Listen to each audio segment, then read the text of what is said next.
The other day I was driving in my car and I was meditating on certain prophetic teaching and signs that were occurring in our present generation. And the Bible tells us in Ecclesiastes chapter 1, 9, and 10 that the thing which has been is that which shall be. We know that that means that history is going to repeat itself. And then we come to Matthew 24 and also there in Luke, where it tells us that as it was in the days of Lot and Noah, so will it be at the time of the coming of the Son of Man. Now Noah's day was about 1,558 years after Adam, and Lot's day was several hundred years after that. So we're talking about a time frame mentioned in Genesis chapter 6, 7, and 8, and also Genesis chapter, we can actually start with Lot in Genesis chapter 12 all the way through Genesis chapter 19, which is the story of Sodom and Gomorrah and its destruction, to give you the scenario of Lot's situation. What I would like to do, though, however, instead of going to Genesis, is go to the book of Ezekiel and read a verse that is very seldom read or taught, and I want to pay careful attention to one word that is found in this passage and tell you without a doubt we're now seeing that happen, not just in the U.S., but also in different parts of the world. This is what it says in Ezekiel 16:49 through 50. Look, this was the iniquity of your sister Sodom. She and her daughter had pride, fullness of bread, abundance of idleness. Neither did they strengthen the hand of the poor and needy. And they were haughty and committed abominations before me. Therefore I took them away as I saw fit. Very quickly, pride, we know what that is. Fullness of bread, that would also be considered gluttony in the book of Proverbs. Overindulgence, overeating. Not caring for the poor. Haughty, which is another word for being very arrogant, very haughty. And we see that really among the politicians as much as anybody. Governors and politicians and state leaders at times. Then it says abominations. You can read about that in Genesis chapter 19. That was the relationship of men with men. But here's the one that is overlooked, and I want to share with you the word study here, and then explain it very briefly. The abundance of idleness. Now, it didn't just say idleness, it says there was an abundance of it. Now, please notice the spelling of the word. It's not idleness like I-D-O-L, which is worshiping an idol or idolatry. It is I-D-L-E, which is a different word. It's also a different Hebrew word here. So in the Hebrew, it means to sit back, rest, be quiet, do nothing, or in the modern translation, if I were translating that, I would say chilling out all the time. Just, you see kids all the time, what are you doing? Chilling out. They're not mowing the grass, they're not cleaning the car, they're not even cleaning their room. Mom's got to do that. They're just basically lazy.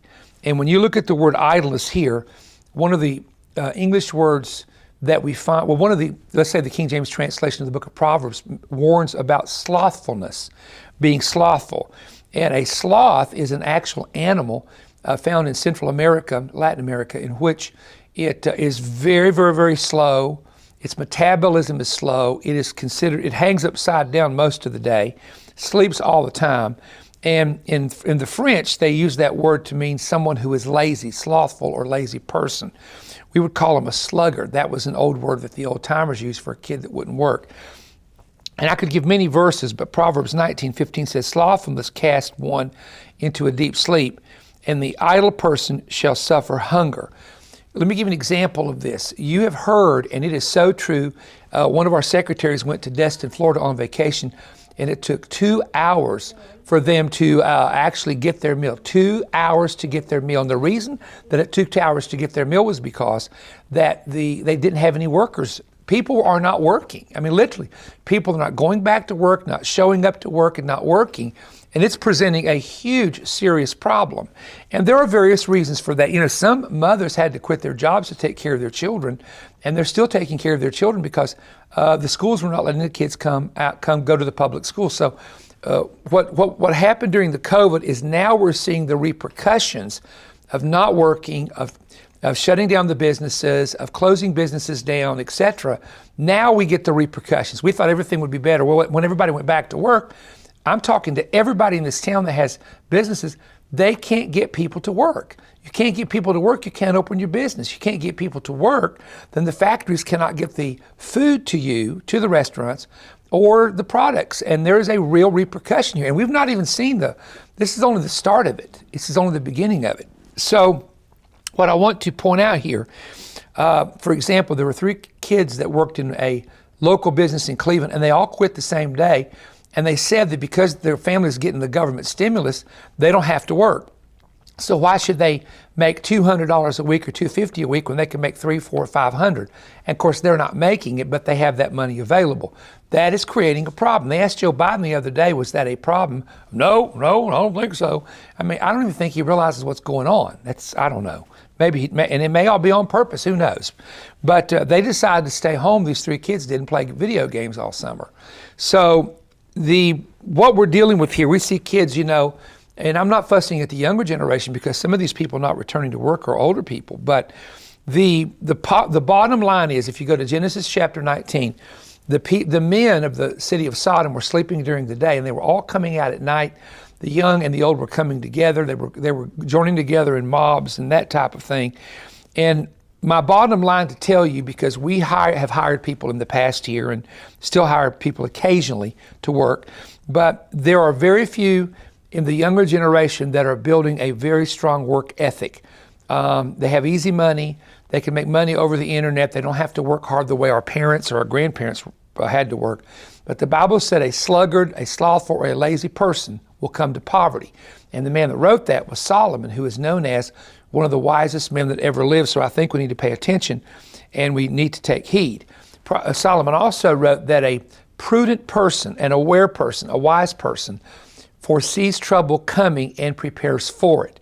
So we're not here to try to make people be overly hyper in warnings, or some people call it doom and gloom. You need to pay attention. You need to listen to experts. You need to listen to people that know what's about to happen.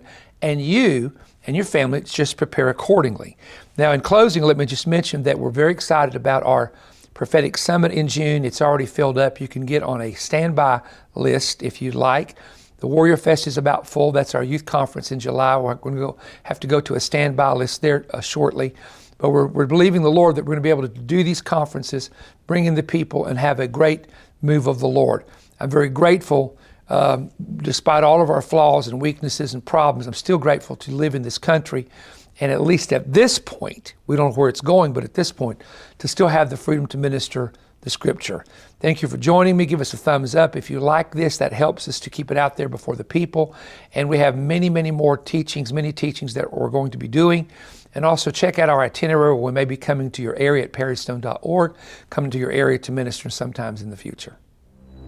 Now available is Perry Stone's latest DVD series, The Antichrist, His Confederacy, and the World's Final Eighth Empire. This new 8-hour expanded and detailed DVD teaching will explain the empire that will seize the world in the future.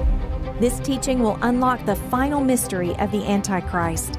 In this series, Perry will explain where the theory of the Antichrist originates in Scripture, what the prophets, Christ, and the apostles taught about the Antichrist, the early fathers' teachings about the Antichrist, the men in history who were candidates for the Antichrist, the major prophecies concerning the Antichrist kingdom and his 10 kings, the role Islam has in the future 8th kingdom. Discover the area the Antichrist comes from, where he rules, and what he will do. Learn details of the mark and image of the beast and global economic control. You will also discover numerous prophetic insights seldom known that are now revealed. This study will answer hundreds of your questions. It also includes word studies, amazing history, and combines Old and New Testament prophecies to give a clear understanding of this subject. These 4 DVDs, approximately 8 hours of teaching, has numerous pictures and charts. This DVD series is Manifest Offer AK139 and is available for a gift of just $65 or more. To order, visit perrystone.org or call toll-free 1-888-21-BREAD. That's 1-888-212-7323.